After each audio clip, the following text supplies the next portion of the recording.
All right, so let's talk about what I've been cooking over the last few days. I wanted to first play Whirling Slash. Basically, I wanted to play a really, really fast boy.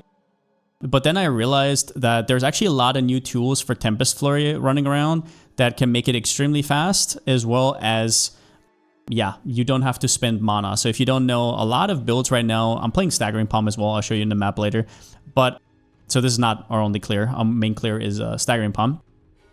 I realized that like propelling yourself forward at a certain attack speed is literally like running around with 200% movement speed. Like I'm not even close to the attack speed I want to hit, but I'm currently at 16.39 with a frenzy charge, kind of like 19. I'm kind of struggling with that right now. But I want to show why I wanted to start this. So first one is the change of Resolute technique. They changed this to say accuracy rating is doubled instead of just hits can't be evaded, which is a nerf for all builds that use it normally.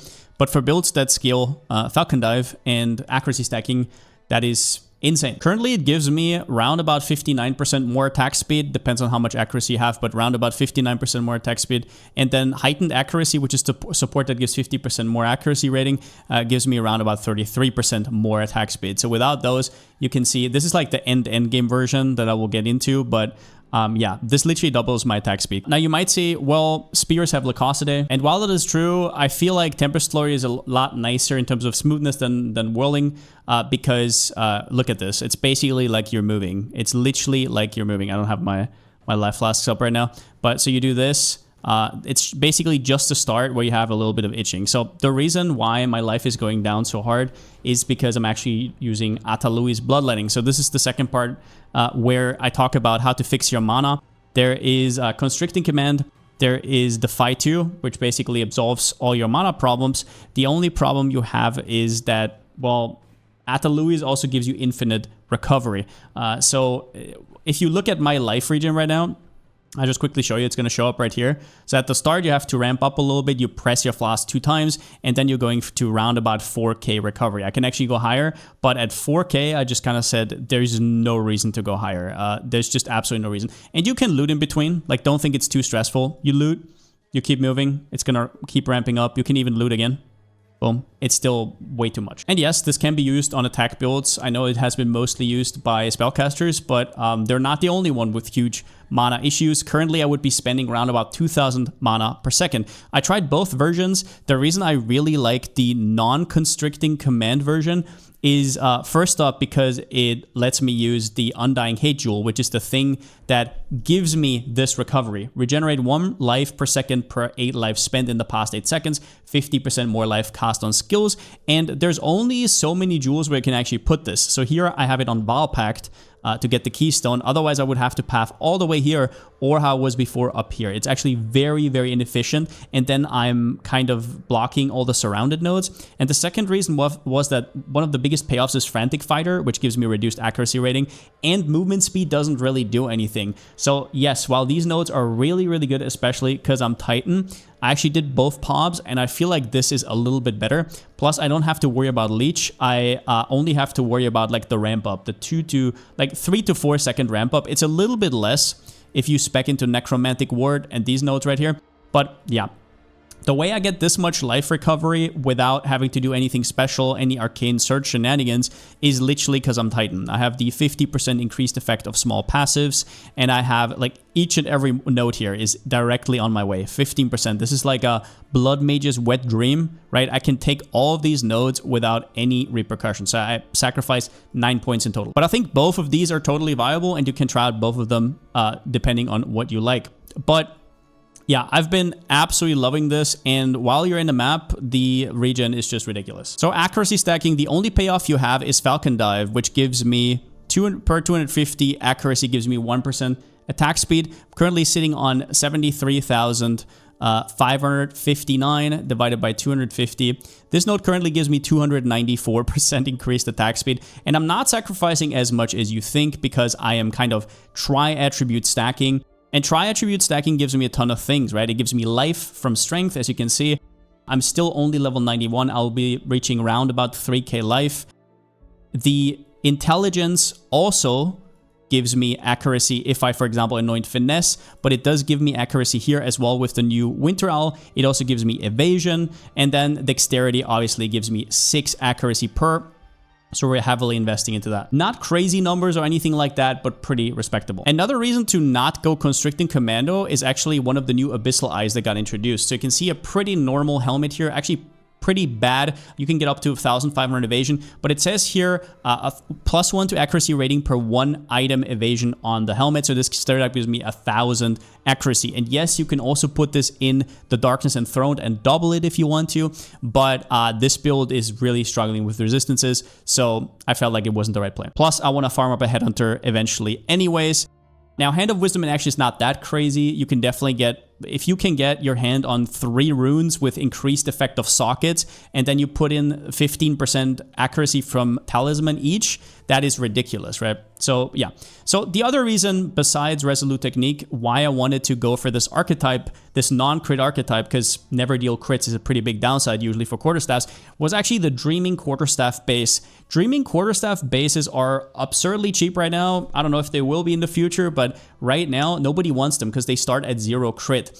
However, they have round about 20% more physical damage baseline and 1.5 attacks per second base, whereas the others have 1.4. So I'm currently sitting at 1,248 DPS, and as you can see, that's with a tier 4, tier 3, tier 1. So yeah, this can reach with a perfect one round about 1,400, 1,500 DPS, not even joking, and it is extremely, extremely fast. Now, I'll quickly show you a map, a little bit of a juicer here, but currently my single target damage is all right. It's around about 1 to 1.5 million DPS, which is definitely nothing to write home about. And the investment is quite high, but it's mostly about the mapping experience. And yeah, so White Titan, what skill gems I'm going to talk about in a second, but this is basically how it plays like. So you go into a map and then you do Staggering Palm. You can see these projectiles. I have Staggering Palm on a Nova. I had to kind of show this first because it doesn't really work without having a target. And what Staggering Palm does is it is a buff that gets refreshed whenever you heavy stun an enemy. And on Titan, that is quite easy. You can do this on other classes as well, for sure, with enough damage, but it is a lot less nice to use, and it will sometimes just not happen. You have to support it with stuff like stun, or maybe even other things, and it's just not as consistent. And it also means that you have to support it with stuff that isn't damage, and that means, well, your damage is lower, right, on the Staggering Palm itself. A lot of people use Staggering Palm more as like a utility. For me, it's definitely like part of my damage rotation. But yeah, as you can see, you're kind of just zooming around and doing stuff. The recovery is really good. And also, I want you to look at the top here. I have 1,600 guard, not at all times, but basically because of my Aldroth's Resolve, which gives me guard, which is basically some extra HP. So I'm actually not on 2.5k HP right now. It's more like 4k, depending on what situation we're in. Unfortunately, I forgot to do the audio. As for single target damage, currently I just have a bell that I sometimes put down. One thing that I will say that's really nice about the helmet that makes it so you don't have a mana cost is that your Staggering Palm also doesn't have a mana cost, right? So as you can see right here, my mana is still kind of dropping down, but it doesn't matter because my main skill is still easily usable and I don't have to cast the Staggering Palm all that often. So I drop down a bell, right? For these kind of monsters, it doesn't really matter, but yeah, for bosses, it does. For bosses, currently, I'm not using my weapon swap. My gear is very good, don't get me wrong, but otherwise, there's like a million mistakes in this build still. I just built it today.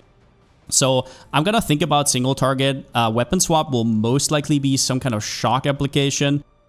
Maybe something with Voltaic Mark, like 100% shock. Maybe I can get to it. I'll have to see. I don't have to be Quarterstaff on the offense. That's also obviously something that is very nice. But yeah, as you can see, this is pretty nice. Now, sometimes you will actually... Ooh, something got through my region. That's crazy. Sometimes you will actually get stuck with this skill, which at first feels weird, but then you realize, oh, I get stuck, I just dodge roll, right? And then it's fine. I'm currently still on WASD, but I think if you go left click, this would be a ton better. But yeah, if you think I'm enthusiastic about this build, you are mistaken. I'm super enthusiastic about this build. This is probably the most fun I've ever had in PoE2. It is an incredibly fun mapper, very expensive to get going. I would say between 50 to 100 divines. People are going to say it's not worth it for the investment. I don't really care. It's extremely fun. You don't have to make it. But there's a lot of interesting interactions here. And yeah, let's quickly go out and I'll show you the gems and stuff like that. As you saw, when you get into a map, the life cost is not as big of an issue because you press all offs. So you do it once, you do it twice, and then you're in a pack and you're already like out regening, and at this point you have like 2, 3, 4,000 regen. In reality, if you're waltzing around, you're spending like 2,000 life a second, so it's only 2,500 regen. As I said, you can go higher. I have not really had any issues with that. Spending life is also nice because Auroffs usually can't be activated if you're at full life, so you can't get the guard up in a lot of builds. You have to do some weird life tap shenanigans. Here it's kind of solved. For gems, this one looks a lot different than some other setups, but on Tempest Flurry it's pretty similar. So I obviously had the bloodletting. This gives me not that much damage right now. I don't really have my levels up all that high. It's also just a level 19. So my mana cost right now, or my life cost is 156. So it doesn't give me that much. It gives me like 30, 40% more damage, but I can definitely scale it up. It's mostly just about having crazy, crazy sustain, even out of combat, which was important to me because I noticed that inside abysses, you don't always have something to leech off of. And so, yeah, just having that always up is fantastic for me. Wriggled Ferocity is there for the 20% more attack speed. Heightened Accuracy gives you like 20 to 30% more depending on how high your accuracy is. And yes, this does work. It goes off of the accuracy from your sheet. It does work for Falcon Dive, in case you were wondering. I was wondering as well. It's not just global, it is on a skill per skill basis, which is very cool to have learned. Crescendo is ridiculous. In the showcase, you might have seen like my copies, right? My ancestral copies. So if you don't know, strikes, if they're ancestrally boosted, target 2 additional enemies. So that is incredible. It also gives it 30% more damage. So this is round about 19% more damage, 30% more AoE on the big strike. It's ridiculously strong. And then Rage 3, while my Rage is not full, I get 15% more attack speed. And while it is full, I only get 5 Rage on melee hit. But that's very strong because between packs where you need the speed, it is always there because my Rage falls off extremely, extremely fast because I have no Rage investment. So that's pretty cool. And then the Staggering Palm, which are the projectiles, the wind projectiles. Nova projectiles is fantastic. I swapped this out for something. I think it was Heft or something. No, Heft I have here. I don't remember what I swapped this out for, but something that actually does damage on bosses. Otherwise, the 40% less damage is a little bit of a big deal.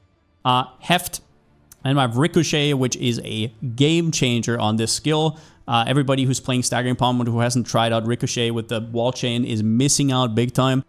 Then I do Ulnatol's Embrace. This one gives us a little bit of extra damage, and it also gives us Armor Break. Not a great amount, but there's not that many good supports for Staggering Palm simply because it has no conversion, so no LE damage or anything like that. Then you have Stun 2 at the end, which is currently my sub-in for some other stuff I'm testing out. I'll talk more about that, but it's definitely not necessary on a Titan. And then just the Herald of Thunder. Wind Dancer I have with Chimes. Charge Perfusion 2, sometimes it gives me a Frenzy Charge, but probably in the video you would have seen you can't do that. One thing they did change is they introduced Precision 2. And the funny part is, in case you don't know, you can stack these. So you can stack the Aura Support 1 and 2. So this just gives me 80% increased accuracy, which is wild. Charge Regulation. If I can figure out how to efficiently gain Frenzy Charges without giving up, for example, my glove slots or something, that would be insane. Then I would get more skill speed. I'll have to think about it. We'll see. Combat Frenzy doesn't work at all. Like, this one is just absolute dog shit. Don't use it on this because the heavy stun, I'm pretty sure, overrides the freeze. Even when I have extra cold damage, it doesn't really work. We'll take Mark. I just have Mark for Death, Prolonged Duration. This is just a little bit extra single target, like I said. But yeah, other than that, that's kind of the gist of it. And then, why my Titan? So, I know people are memeing the inventory slots. I'll get back to it. 50% increased of small passive skills. I want you to understand how good this node is if you've never played Titan before. It currently gives me 13.5% more attack speed, in total 30% more damage, and it gives me a ton of extra life recovery with all these small nodes. It also gives me AoE. It just gives me everything. It gives me attributes. People are always confused about this. These small attribute nodes do get increased from 8 to 12. Just the pathing attribute nodes don't work. So also these new ones work, right? This is 12 accuracy instead of 8. These are 4 attributes instead of 3. Then we have Crushing Impacts, which basically is like Call for stuns, but way crazier. Basically, like, bosses are just very, very fast to get stunned. It's insanely fast.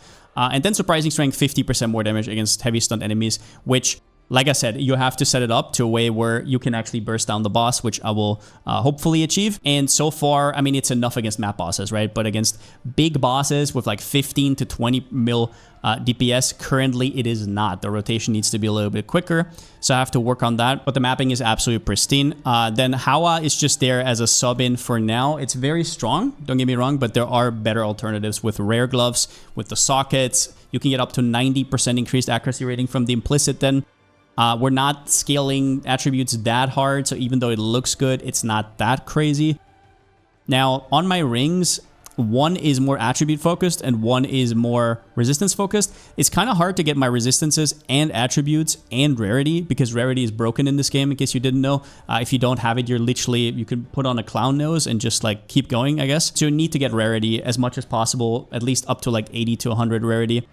I have Spirit on my body armor for no particular reason, because my current setup doesn't really work, right? Combat Frenzy, Charge Regulation, both really bad. I should probably just get way more evasion. My evasion right now, if I've hit something, is round about 60 to 65, I think 60-ish%, because of After Image. But do remember that I actually have Cranial Impact. I always have Endurance Charges, and that's very good with Charge Regulation. That's another 20% more defenses. But yeah, the rest is just resistances. I couldn't really invest into deflection all that much. Astramentis, I mean, was pretty damn cheap. That's basically why I have it. I haven't really thought about whether other amulets are better, or maybe I'm gonna like convert this. I'm not really sure. Currently, I'm very happy with the setup. And yeah, I bought this one a while ago and it was absurdly cheap. Nobody's really attribute stacking that much, but so that's pretty cool. Fall of the Axe is nice, but eventually I'll probably work on 100% increased slow potency debuffs on you, because Titan gets 12% off of these instead of 8. So you can actually make that happen with this and this, and that's pretty nice against Temporal Chains and Chill Ground. And you might say just go immune to Chill for this, but I don't see how I could ever have that many blue gems that it would overtake my greens or reds. I'll probably just go for immune to shock. As for my passive tree, obviously Undying Hate is the big combo with Sacrifice of Blood. You guys know this already. Every blood mage is running it. It's ridiculous.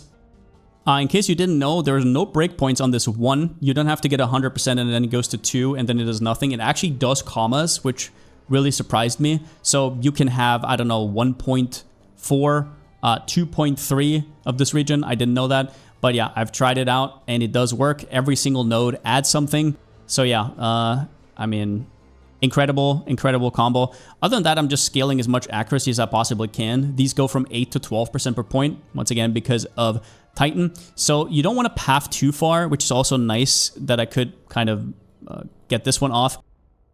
I get a lot of increased damage now because I did cut the helmet, which I'm currently still debating whether that's the good play or not, but I think it is. So I don't have the surround attack anymore. I need to path down to this inefficient jewel because I want the days. One of the things I love about Quarterstaff usually is that they get daves really easy, but in this build it's kind of like whatever. But days gives 50% more stun build-up, so that's incredible. Yeah, and I think, is there anything interesting to say? Yeah, nimble strength, accuracy equal to your strength. There's just a ton of super efficient nodes. I will eventually also take these 2 small nodes. Yeah, on a Titan, you just take all the small nodes. AoE currently only have these nodes for like 30-ish%. I definitely do think about getting more, but it's hard on my points, and I still have levels to get, so we'll see.